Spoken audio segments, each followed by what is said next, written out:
Assalamualaikum warahmatullahi ta'ala wabarakatuh. Alhamdulillahi rabbil alamin wa bihi nasta'in wa ala umuri dunya waddin. Wassalatu wassalamu ala ashrafil anbiya'i wal mursalin Sayyidina Muhammadin khatamin nabiyyin wa ala alihi wa sahbihi ajma'in, amma ba'd. Kepada al-mukhtaram wal muhtaram al-habib ad-da'i ilallah al-habib Ali bin Abdurrahman mata'anallahu bituli hayatihi syarifah. Mudah-mudahan dipanjangkan umurnya, dipanjangkan rezekinya, ditambah istrinya apa orang? Ditambah istrinya tambah taat, tambah solehah, tambah anak. Ya. Kan pada seneng kabeh, Bib.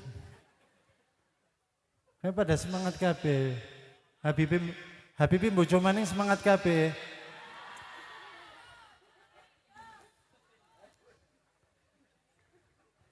Kepada kepala desa, kepada para aparat pemerintah yang mudah-mudahan selalu mendapatkan ridha Allah Subhanahu wa taala, selalu dalam naungan Allah Subhanahu wa taala, selalu menjalankan tugas-tugasnya di dalam ridhonya Allah Subhanahu wa taala. Amin amin ya rabbal alamin.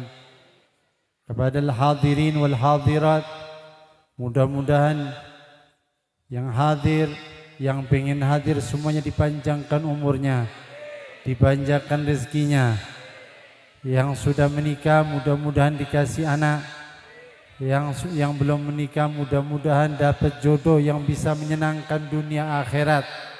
Amin amin ya rabbal alamin. Amin ini paling banter masalah jodoh, Beb. Ki sing akeh jomblone apa? Lebih banyak jomblonya apa yang sudah? Ya mudah-mudahan Habib Ali bisa bantu ya, bikin pernikahan massal insyaallah. Alhamdulillah, pada sore yang amat sejuk ini, yang amat dingin, ya kebetulan anak dari bawah jadi kesini agak kedinginan. Ini kaki agak gemeter, kedingin. Untung aja bukan malam. Kalau malam, terima kasih. Ya. Dalam sore hari ini yang insya Allah sore yang penuh keberkahan, sore penuh dengan kecerahan, sore yang penuh dengan rahmat Allah, sehingga mudah-mudahan kita tidak keluar dari tempat ini kecuali sudah mendapatkan ampunan dari Allah. Kita tidak keluar dari tempat ini kecuali sudah mendapatkan ridhonya Allah. Tidak keluar dari tempat ini kecuali hajat-hajatnya kita semuanya dikabulkan oleh Allah Subhanahu wa taala di dalam ridhonya Allah Subhanahu wa taala. Amin. Tadi mendengarkan daripada ceramah Habib Ali tentang 4 golongan yang tidak bisa mencium bau surga. Mau nyium aja susah apalagi masuk. Jadi kalau sudah sebelum meninggal tidak bisa nyium bau surga, jangan berharap bisa masuk surga, jangan. Jadi kalau yang kepingin meninggalnya husnul khotimah, jauhi 4 golongan ini. Yang pertama bakhil. Al-bakhilu ba'idun minallah wa ba'idun minan nas wa qaribun minan nar. Wal karim qaribun minallah wa qaribun minan nas wa ba'idun minan nar. Orang sing pelit, sing bakhil, yang pertama jauh dari Allah Subhanahu wa taala. Sehingga kebetulan Al-Fagir punya rutinitas setiap Jumat sore. Alhamdulillah Habib Ali beberapa kali sudah pernah datang, tepatnya di rumah Khal Al-Habib Muhammad bin Thahir Al-Haddad. Al-Fagir mendapatkan perintah daripada Al-Habib Husain bin Abdullah Segaf. Kalau yang pernah hadir Khal Gresik mesti tahu Al-Habib Husain As-Segaf yang sudah meninggal, yang biasa mimpin Khal Gresik. Ketika Al-Fagir mau berangkat ke Tegal, amanatnya cuma satu, baca Ihya di rumah Khal. Udah, satu itu perintahnya. Jadi ketika Al-Fagir mau mundur, mau berhenti dari baca Ihya, kebayang-bayang mukanya Habib Husain. Tidak jadi. Jadi mau tidak mau kudu baca terus. Alhamdulillah lagi pembahasannya tentang masalah pelit. Jadi Habib ini bahas masalah pelit, kebetulan Al-Fagir lagi kemarin bahas bacanya urusan masalah pelit. Di situ diterangkan banyak sekali tentang orang-orang yang pelit. Sehingga ya Allah, kalau kita baca pengen nangis, takut termasuk orang-orang yang pelit. Sehingga daripada hadisnya Nabi, daripada perkataan para sahabat, daripada perkataan para aulia-aulianya Allah, di situ semuanya menyatakan tidak ada setitik kebaikan pun untuk orang yang pelit. Tidak ada, hampir tidak ada kebaikannya sama sekali. Sehingga ada cerita Al-Habib Muhammad bin Thahir Al-Haddad. Suatu ketika Al-Habib Muhammad bin Thahir Al-Haddad ini, satu orang curhat sama Habib Muhammad bin Thahir. Anggar sing wis tahu ziarah Kubah Haddad mesti ngerti nggih? Al-Habib Muhammad bin Thahir Al-Haddad. Itu cerita curhat sama, ya Habib, ada orang mengaku-ngaku pecinta daripada Al-Habib Abdullah bin Alwi Al-Haddad, sahibul Ratib, pengarang Ratib Al-Haddad. Pecinta, cinta betul sama Habib Abdullah dan cinta betul sama keturunannya Habib Abdullah. Tapi Beb, ada tapinya. Ini orang pelit. Di daerahnya terkenal pelit. Katanya Habib Muhammad, ente bilang dapat salam dari ana, suruh minjemin ana duit. Kalau dikatakan sekarang mungkin ana minjem duit 400 juta. Ana minjem duit 400 juta. Bukan minta. Al-Habib Muhammad bin Thahir bukan minta, Habib Muhammad bin Thahir tidak pernah minta. Sehingga Habib Muhammad bin Thahir ngomong, ana kalau mau ngeluarin duit dari bawah karpet, mau berapapun tidak bakal ada habisnya. Tapi kata Imam Muhammad bin Thahir, ini bukan caranya ana punya aslaf. Caranya ana punya aslaf, yaitu kalau mau duit ya kerja. Kalau tidak punya duit, butuh duit ya pinjem. Bukan minta ataupun mengeluarkan uang pakai karomah. Enggak. Sehingga pernah ada salah satu di antara wali-walinya, salah satu di antara aulianya Allah punya utang enggak bisa bayar-bayar. Ditagih terus. Mana, Beb? Ente punya utang sama mana? Ini Habibnya sudah tofsan, sudah enggak kuat, dibawa ke kandang keledai di belakang rumah. Kata dia, ente berdiri di sini. Iya. Itu telinganya keledai ditarik keluar duit sebanyak-banyaknya. Kata dia, ente ambil secukupnya utangnya ana, setelah itu ente pulang sana. Ana tidak mau utang lagi sama ente. Nah ini Habib Muhammad bin Thahir ini terkenal sama orang-orang kalau sudah utang bayarnya lama. Bisa 5 tahun, bisa 10 tahun, bisa setahun, bisa 2 tahun, lama. Nah ini orang kalau sudah dipinjam uang sama Habib Muhammad bin Thahir ini rasanya setengah ngasih. Karena apa? Bayarnya lah. Bahkan ketika Habib Muhammad bin Thahir meninggal pun kalau di total, kalau dikalkulasi sekarang meninggalkan utang miliaran rupiah. Oh, utangnya akeh. Katanya ada salah satu orang, kok banyak utangnya Habib Muhammad bin Thahir ini. Katanya ada salah seseorang kayak orang terpandang di situ, orang kerajaan. Kalau ente ngelihat utangnya Habib Muhammad bin Thahir ini sedikit, kalau banyak, kalau menurut anak utangnya sangat sedikit. Lah kok bisa? Ente bayangkan Setiap datang di suatu tempat, tidak pernah terus minta suguhan, tidak. Setiap datang di suatu tempat, mesti Habib Muhammad bin Thohir yang menyuguhi tamu. Bahkan pernah mengeluarkan madu itu sampai berapa kilo. Sampai kalau nggak salah 50 kilo atau 500 kilo madu. Dan madu ini per kilonya harganya sekitar 2 sampai 3 juta rupiah. Sekarang harganya madu itu 2 sampai 3 juta. Dan ini 500 wadah disuguhkan sama Habib Muhammad bin Thohir. Jadi sekitar dihitung sendiri. Panghitungnya kayak sungkan. Ya. Itu kebiasaan Habib Muhammad bin Thohir. Bahkan pernah Habib Muhammad bin Thohir datang ke suatu tempat mengeluh itu warga-warga. Contohnya datang ke rumahnya Habib Ali. Tetangga-tetangganya Habib Ali curhat semua. Syuf, gara-gara Habib Ali ini datangkan Habib Muhammad bin Thohir, kita ini kewalahan. Kita suruh datangnya apa? Kita harus nyugui tamunya Habib Muhammad. Belum kita membuat makan sendiri aja susah, kok ini disuruh nyugui tamunya Habib Muhammad bin Thohir. Kedengeran sama Habib Muhammad bin Thohir. Maka Habib Muhammad bin Thohir manggil salah satu muridnya, enti bilang sama orang-orang yang rumahnya nerima tamu, suruh ngitung berapa jumlah anggota keluarganya dan beserta tamunya. Anak yang mau nyugui. Dan suguhannya Habib Muhammad bin Thohir ini bukan sekoponggol, bukan. Nasi campur, bukan. Nasi daging kambing. Sehingga katanya pedagang-pedagang kambing, kalau sudah Habib Muhammad bin Thohir datang, lebaran. Karena apa? Kambingnya laris. Ngelebihi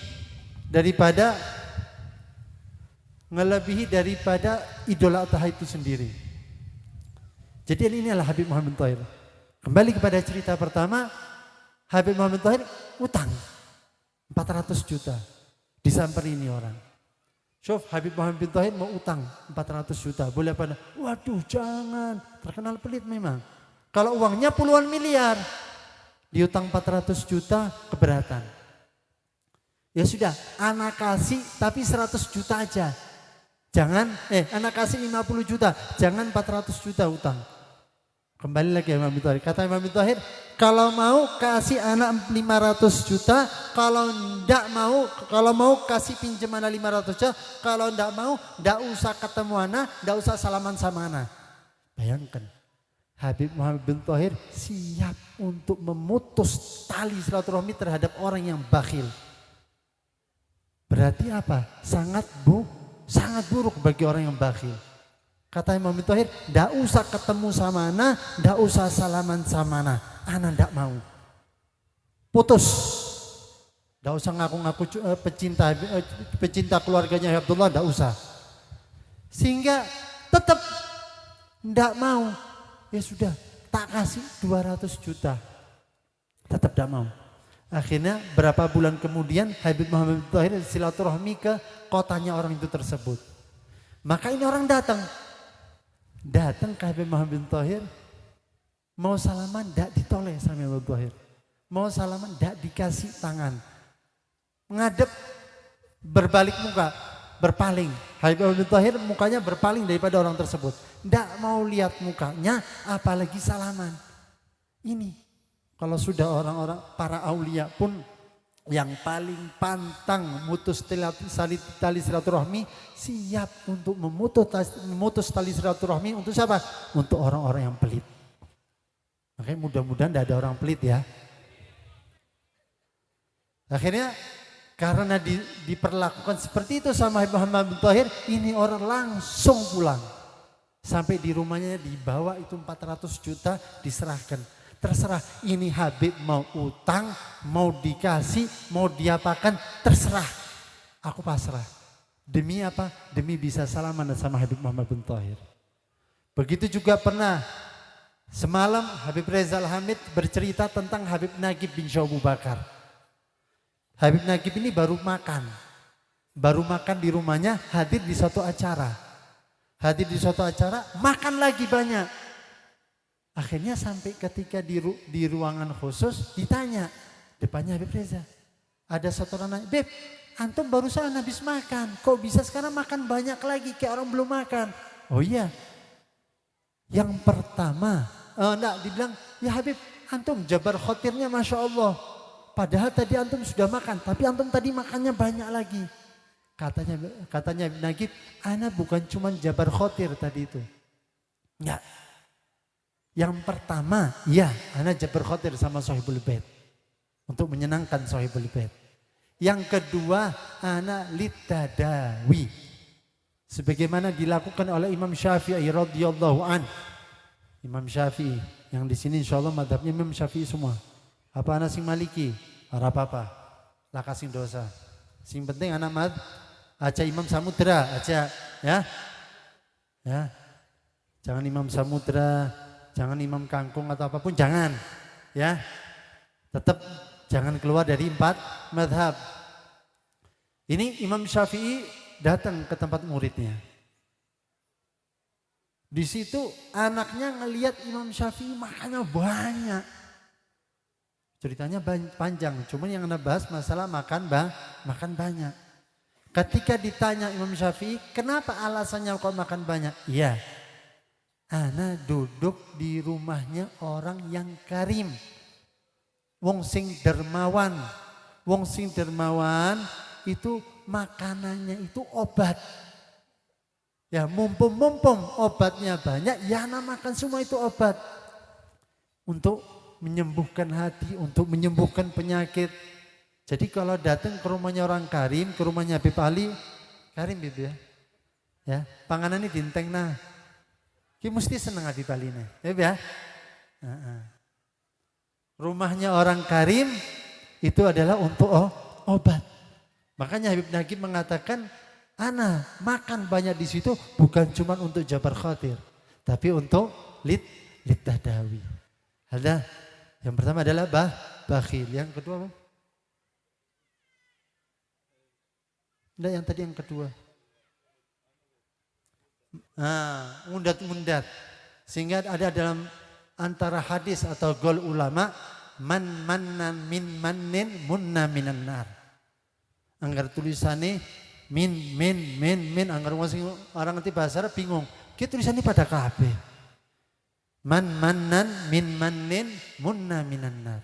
Barang siapa suka ngungkit-ngungkit sesuatu sing wis dimei, maka nggone cuma satu diceblung nang neraka. Tempatnya cuma satu neraka. Di dalam kitab Ihya disebutkan bahwasanya para ulama, para aulia bersepakat bahwasanya orang yang ngungkit-ngungkit pemberiannya, ngungkit-ngungkit sedekahnya, maka dia orang yang belum bersedekah. Akan tapi apa? Dia membeli pujian dengan sedekahnya. Maka di mata Allah, di hadapannya Allah tidak ada itu nilai sedekahnya, tidak ada. Karena apa? Dia itu beli pujian. Jadi tidak ada nilai sedekahnya, tidak ada.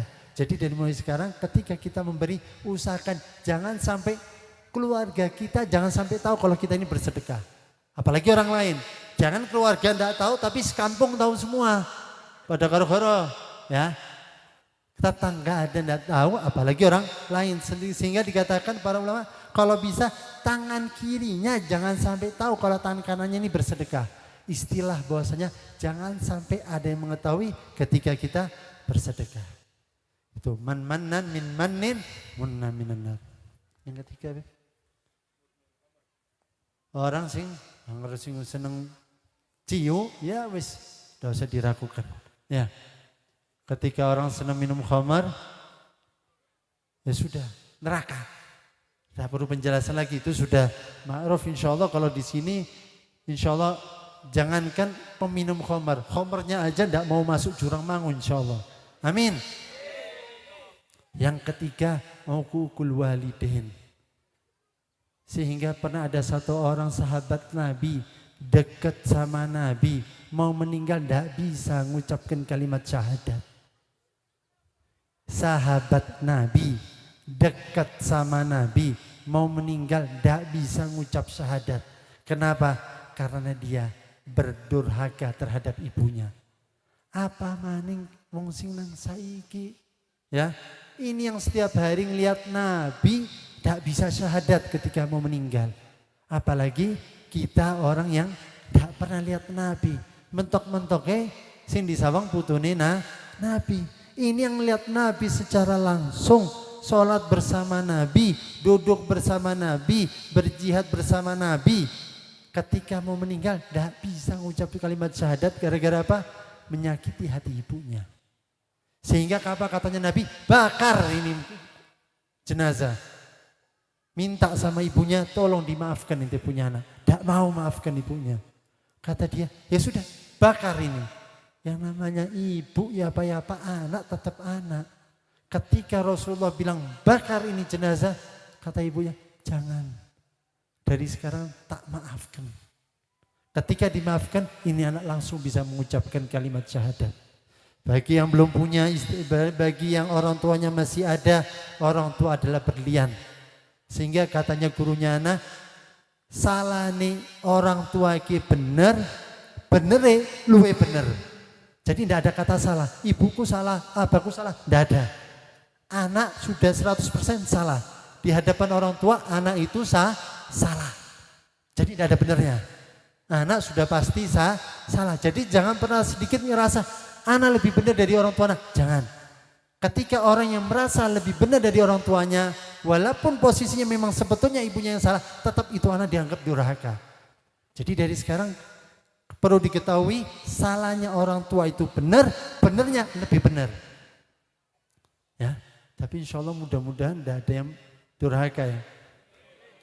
Untuk yang orang tuanya sudah meninggal, kesempatan yang baik sebelum kalian meninggal. Ketika kalian bersedekah, hadiahkan buat orang tua. Ketika kalian baca Quran, hadiahkan buat orang tua.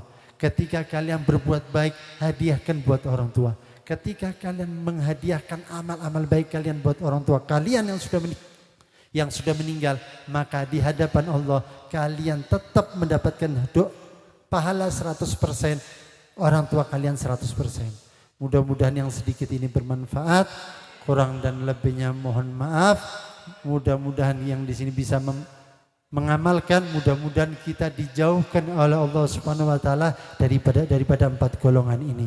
Mudah-mudahan keberadaannya Habib Ali ini mudah-mudahan menjadi rahmat untuk kita. Untuk menjadikan saksi, mudah-mudahan Habib Ali bisa menjadikan saksi di hadapan Rasulullah SAW bahwasanya orang Jurangmangu yang aktif untuk hadir majelis ini sebagai umatnya Nabi besar Muhammad SAW. Wabillahi taufiq wal hidayah. Wassalamualaikum warahmatullahi taala wabarakatuh.